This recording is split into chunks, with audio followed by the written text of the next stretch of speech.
동전 위에 떨어진 은혜라는 제목으로 하나님의 말씀 선포하겠습니다. 매우 더운 날씨입니다. 오늘 중복인데 뭐 좀 드셨을지요? 여러분들은 이렇게 더운 날씨에 스트레스를 해소하는 방법은 무엇이 계십니까? 저는 개인적으로 운동과 음악을 통한 방법으로 다양한 방법으로 스트레스를 풀게 됩니다. 그런데 또 한 가지가 있다라고 한다면은 저는 주로 한 달에 한 번씩은 영화를 꼭 보게 됩니다. 왜 그러냐면은 이것도 과거에 설교학 시간 때 교수님께 배운 내용인데 꼭 설교자는 한 달에 영화 한 편씩 꼭 보라고 하셔서 그렇게 봅니다. 킹 오브 킹스를 봤냐? 그건 아니라 그거는 지금 아껴두고 있어요. 제 조카랑 보려고 지금 아껴두고 있고 F1이라는 영화를 봤습니다. 그런데 F1의 영화 더 무비 사진 하나 띄워주십시오. 이 소니 헤이즈는 여기에 주인공은 뭐라고 하냐면은 그가 레이싱을 하는 데는 자기는 돈은 중요하지 않다라고 말을 합니다. 그는 젊은 시절에 타고난 천재 드라이버로서 F1 우승을 바라보고 앞만 보고 달렸습니다. 1등을 하기 위해서 질주를 했는데 그렇기 때문에 주변의 충고도 듣지 않고 그러다가 결국에는 큰 사고로 인하여서 자신이 넉다운에 빠지게 됩니다. 몸이 망가지고 뭐하고 하니까 그의 목표가 사라지자 그는 도박에 빠지게 되고, 그러면서도 끊임없이 돈과는 상관없는 F1 레이스는 아니지만 다른 경기를 전전긍긍하면서 살아갑니다. 그래서 왜 당신은 그렇게 달리십니까? 돈과는 상관없이 달리십니까? 라고 물어보니 그가 레이스를 할 때만이 가끔 오는 현상이 있는데 시야가 좁아지고 모든 것이 적막강산으로 바뀐 다음에 자신이 단독자로 혼자 있는 느낌을 받게 된다. 그리고 나는 그때 나는 것과 같다. 그때 내가 있는 실존을 경험하기 때문에 그 경험이 너무 황홀해서 평생을 레이스에 몰두하며 살아가게 된다라는 고백을 하게 됩니다. 그렇기 때문에 이 레이스가 목숨을 걸 만큼 위험한 레이스에도 불구하고 그는 자신의 실존을 경험하기 위하여서 그렇게 경기를 임한다라는 그 주인공의 고백이 있습니다. 대부분 많은 이들이 세상에서 돈을 따라 성공을 따라 살지만 이처럼 돈과는 상관없는 그 인생들이 있습니다. 그들은 왜냐? 돈보다는 자신의 더 중요한 가치가 있기 때문에 그렇습니다. 아무리 세상이 물질 만능주의라고 할지라도 그와는 상관없이 돈과는 자신의 실존을 위하여서 정말 가치가 무엇인지 알고 살아가는 낭만을 쫓는 사람들이 있습니다. 바로 오늘 우리가 함께 살펴볼 마태가 그렇습니다. 예수 그리스도의 제자 시리즈, 오늘은 예수님의 제자 마태입니다. 제가 항상 성경을 말씀드릴 때 유대인들은 뭐가 제일 중요하다라고 했죠? 유대인들은 이름이 중요하다라고 했습니다. 마태의 원래 이름은 레위였습니다. 레위는 우리가 알다시피 12지파 중에서 제사장 지파, 연합하다라는 이름의 뜻을 가지고 있습니다. 그래서 학자들은 이 마태가 혹시 아마도 레위 지파의 사람이었을 것이다 라는 추측을 하기도 합니다. 레위 지파는 주로 제사장 가문에서 태어나 제사장이 되는 수업을 받게 되죠. 그래서 아무래도 그가 처음에는 거룩한 제사장 교육을 받으면서 잘 성장하라고 레위라는 이름을 받지 않았을까라는 생각이 듭니다. 그런데 그는 예수님을 만나고 나서 이름이 바뀌게 되죠. 그 이름이 바로 마태입니다.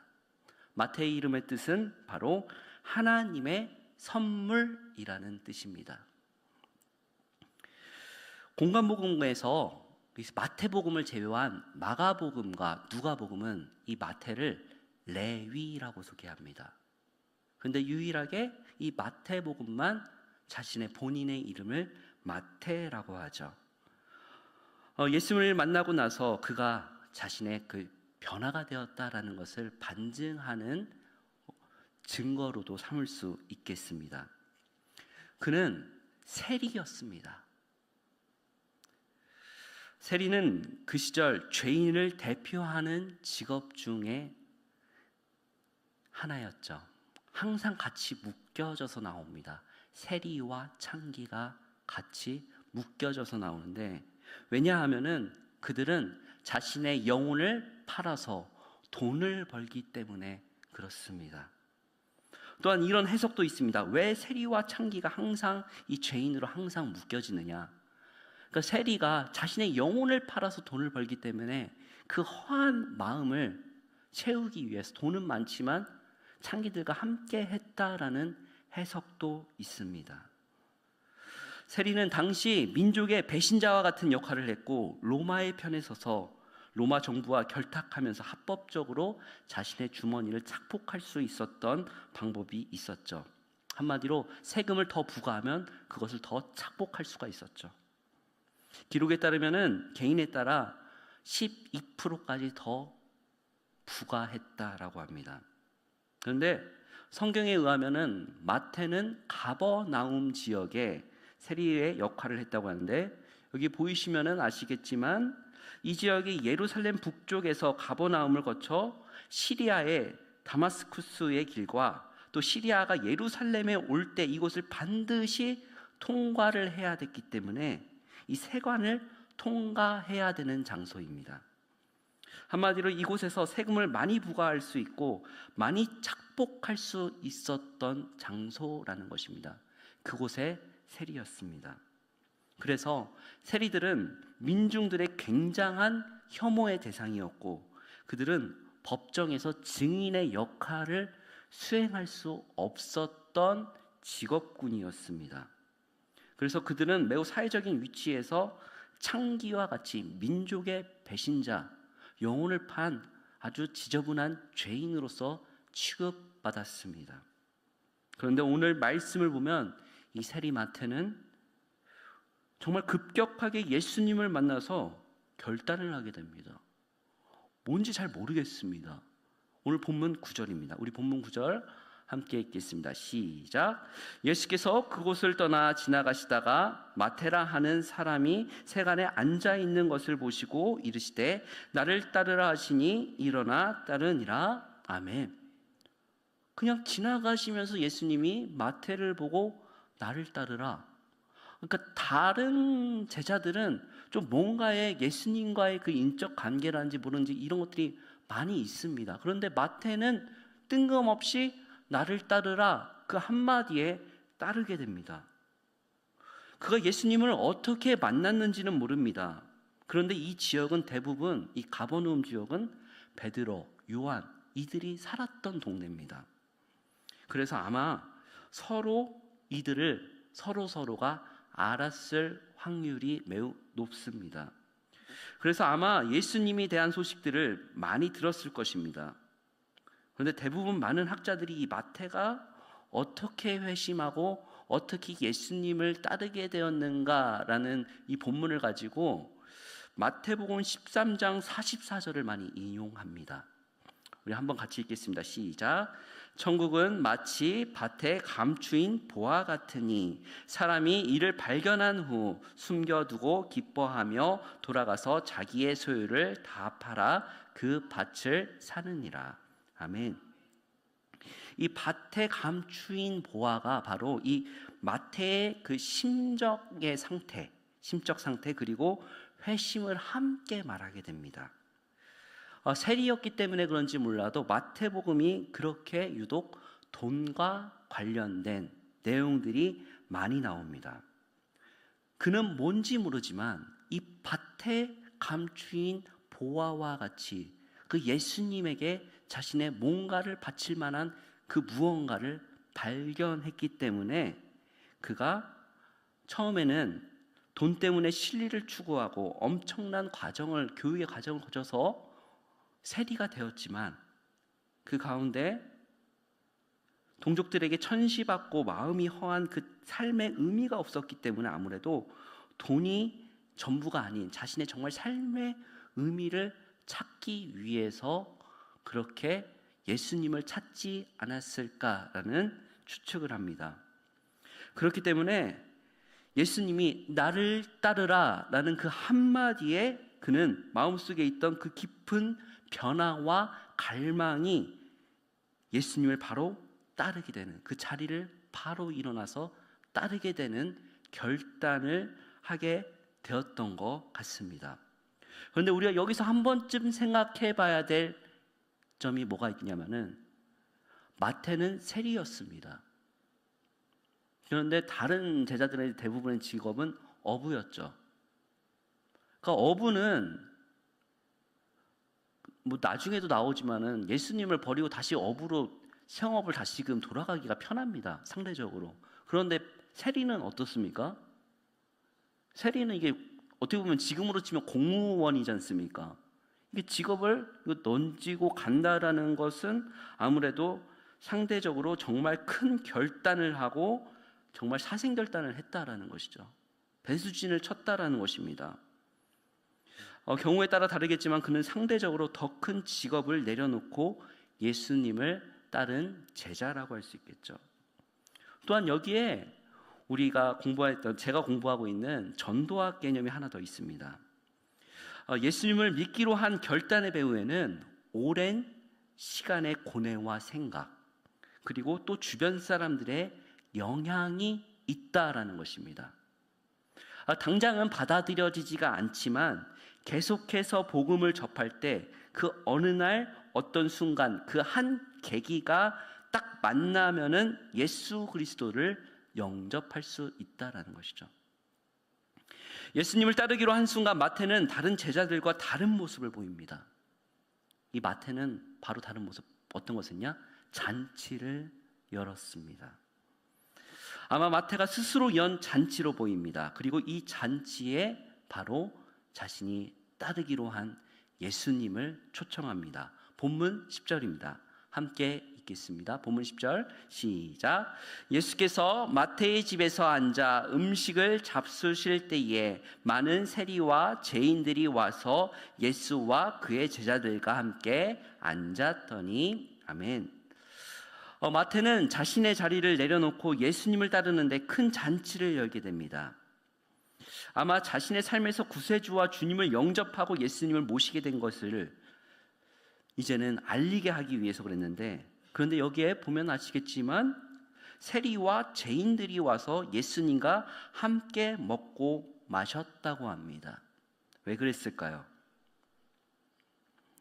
그러자 하여튼 이런 모습을 보이니까는 바로 예수님을 똑바로 보지 않고 항상 까마귀의 시선으로 바라보는 바리새인들이 묻죠. 질문을 던집니다. 11절입니다. 함께 같이 읽겠습니다. 시작. 바리새인들이 보고 그의 제자들에게 이르되 어찌하여 너희 선생은 세리와 죄인들과 함께 잡수시느냐? 아멘. 저는 마태가 이 본문을 자신의 회심과 함께 일부러 이 잔치를 열고 또 이 장면을 바로 넣었다라고, 그 내용의 목적이 있기 때문에 이것을 기록했다고 생각합니다. 그리고 제자들에게 그렇게 예수님은 너희들은 왜 죄인들과 같이 먹느냐? 이 세리들과 어떻게 같이 먹느냐? 그러니까 같은 세리였지 않습니까? 세리들과 아마 세리 친구들을 다 불렀겠죠. 어떻게 니들이 같이 할 수 있느냐? 라고 부르니까 예수님의 대답이 어떻게 됩니까? 본문 12절입니다. 우리 함께 읽겠습니다. 시작. 예수께서 들으시고 이르시되 건강한 자에게는 의사가 쓸데없고 병든 자에게라야 쓸데있느니라. 아멘. 바로 이 유명한 본문이 마태의 집에서 열린 잔치에서 선포된 예수님의 말씀입니다. 아마 이 본문을 자신에 빗대어 예수님의 부르심이며 제자됨의 원리라 생각한 것입니다. 바로 예수 그리스도는 죄인들, 마음이 상한 자, 영혼의 환자들에게 필요한 분이시라는 것 말입니다. 이 잔치의 의미는 공식적인 마태가 예수 그리스도의 제자가 된 것을 선포하는 신고식이라고 생각됩니다. 이제는 세리 마태가 자신의 자리를 내려놓고 공식적으로 예수님의 제자 마태가 되었다라는 것을 동네 사람들에게 알리면서 구체적으로 선포하는 의식입니다. 그러면서도 그는 친구들을 초청했습니다. 왜 그랬을까요? 아마 자신이 발견한 보화 예수 그리스도를 그 친구들에게 많이 소개하고 싶어서였을 것입니다. 내가 정말 좋은 거 있으면 어떻게 해요? 내 친구한테 소개해주고 싶고 더 같이 맛있는 거 있으면 정말 나눠주고 싶은 마음이 그 마음 아니겠습니까? 그렇기 때문에 아마 이 마태도 친구들에게도 예수님을 만날 기회를 준 것 같습니다. 저는 이 잔치가 아마 굉장히 성대했을 것 같습니다. 아마 마태는 최대한 자신의 모든 친구를 부르고 예수님을 만나게 하고 싶기 때문에 그 기회를 만들기 위해서 아마 그렇지 않았을까요? 그렇기 때문에 바리새인들도 왜 이렇게 큰 잔치가 열렸어? 그러면서 보지 않았을까라는 조심스러운 생각이 됩니다. 마지막으로 자기 친구들에게 예수님을 소개시켜주고 싶어하는 그 마태의 절실함, 그리고 엄청 공을 들였을 것 같습니다. 여기서 또 전도학 개념이 하나 더 나옵니다. 자, 또 두 번째입니다. 전도를 하고 싶거든 식사를 하십시오. 같이 식사를 하십시오라고 합니다. 식사 자리는 같이 먹고 마시며 생명을 나누는 자리입니다. 사람은 다 먹는 것으로부터 어떻게 된다? 마음이 열리게 되었다라는 거죠. 그러면서 마태는 옛 생활을 작별하는 이별식이며 제자로서의 새 삶을 선포하는 선포식입니다. 바로 이 잔치가 아름다운 잔치라는 것이죠. 그런데 우리 일신교회가 이거 하고 있습니다. 언제 해요? 우리 짝수 맨 마지막 주 금요일 뭐 해요? 네? 열린 목장. 열린 목장이 바로 이 개념입니다. 우리 교회는 열린 목장, 그러면서도 우리 교회는 이러한 천국 잔치가 매일과 같이 열려야 된다는 것이죠. 예수님을 믿게 된 자들에게 잔치를 열어줘야 된다는 것입니다. 그러면 그 사람들도 또 다른 잔치를 열게 될 것이고 하늘나라 식탁 교제가 계속되며 매일매일이 하늘나라 천국 잔치와 같이 살아가게 된다라는 것이 바로 이 원리인 것입니다. 이런 성대한 잔치를 마치고 마태는 예수님을 따라가게 됩니다. 그리고 예수 그리스도의 제자가 되기 위해 그도 3년간 물론 다양한 일들이 있었습니다. 예수님을 버리고 도망도 갔습니다. 그리고 다시금 예수님을 만나고 나서 진정한 제자가 되었을 때 그는 위대한 업적을 남기게 됩니다. 마태의 가장 큰 업적, 그것은 바로 마태복음을 기록한 역할과 임무를 다했다라는 것입니다. 가장 영향력 있는 성경책, 그 중에서도 신약의 가장 첫 번째 마태복음. 그가 예전에 가지고 있었던 교육과 훈련은 어떻게 보면 자신의 욕심을 위해서 훈련받았을지도 모르겠습니다. 그리고 그 모든 지식과 그 훈련은 세리가 됐을 때 사용됐습니다. 세리가 기록에 굉장히 중요한 직업 중에 하나입니다. 그런데 자신의 성공을 위해서 기록을 했다면 이제는 무엇을 위해서? 예수 그리스도를 위하여서 우리가 마태복음이 기록되었다라는 것이죠. 지금 우리가 주일 설교로서 목사님께서 마태복음 강의를 하고 있습니다. 이 마태복음의 특징은 우리가 배웠지만 유대인 왕으로 오신 예수님을 유대인의 관점에 의하여서 기록된 것입니다. 아마 마태는요, 이 마태복음을 기록할 때 정말 내 친구들, 내 가까운 사람들이 정말 다 예수님을 믿었으면 하는 그 심정으로 아마 기록되었을 것입니다. 우리 마태복음 1장 1절 한번 다시 읽을까요? 마태복음 1장 1절 함께 읽겠습니다. 시작. 아브라함과 다윗의 자손 예수 그리스도의 계보라. 아멘. 이 말씀이 엄청난 말씀입니다. 왕으로 오신 예수님을 바로 찍고 가는 겁니다.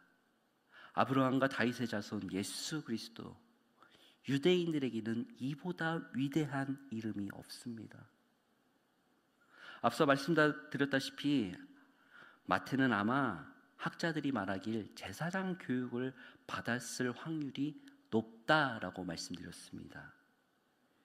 유대인들을 정확하게 알고 있고 율법을 정확하게 알고 있는 이 마태가 그 기록의 흔적이 아마 그 교육을 받았던 흔적이 아닐까라고 학자들이 조심스럽게 추측합니다.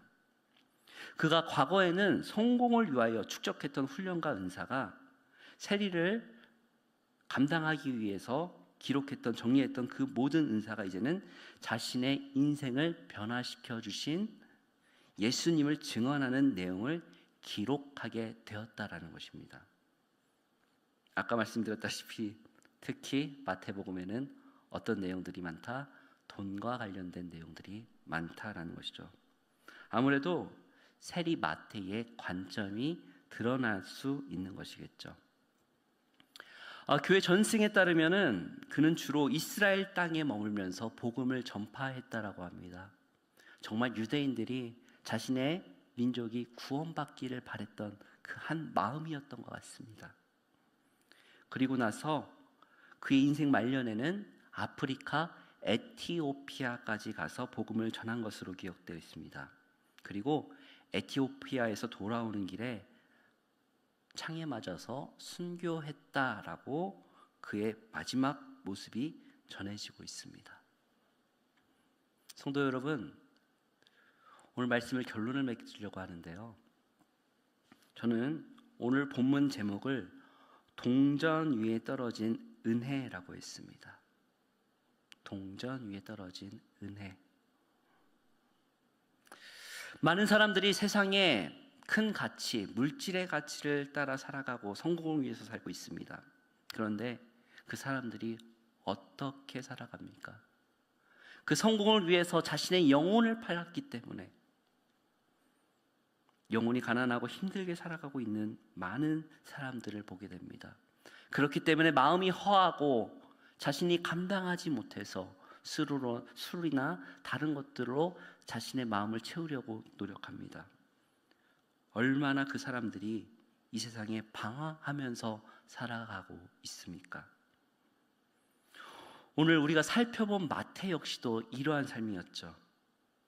그러나 자신의 실존을 예수 그리스도의 생명에 찾았기 때문에 그는 동전이 아니라 바로 예수 그리스도에 더 가치가 있다라고 그는 제자의 길로 따라가게 된 것입니다. 지금 대한민국이 많은 어려움 가운데 있습니다. 특별히 오늘 참 폭염이었죠. 어제 오늘. 기후 위기라고 말할 정도로 심각한 상황입니다. 뉴스에는 지금 우리가 지금 겪고 있는 이 여름이 앞으로 있을 여름 중에서 가장 시원한 여름일 것이다 라고까지도 말합니다. 우리들의 죄 때문에 물질로 모든 것을 돈을 벌기 위해서 달려갔지만 지금 우리에게 벌어진 현상은 모든 피조물들이 신음하고 있는 것이 바로 현실이라는 것이죠. 정말로 우리가 따라야 될 가치가 과연 무엇인가라고 생각이 됩니다.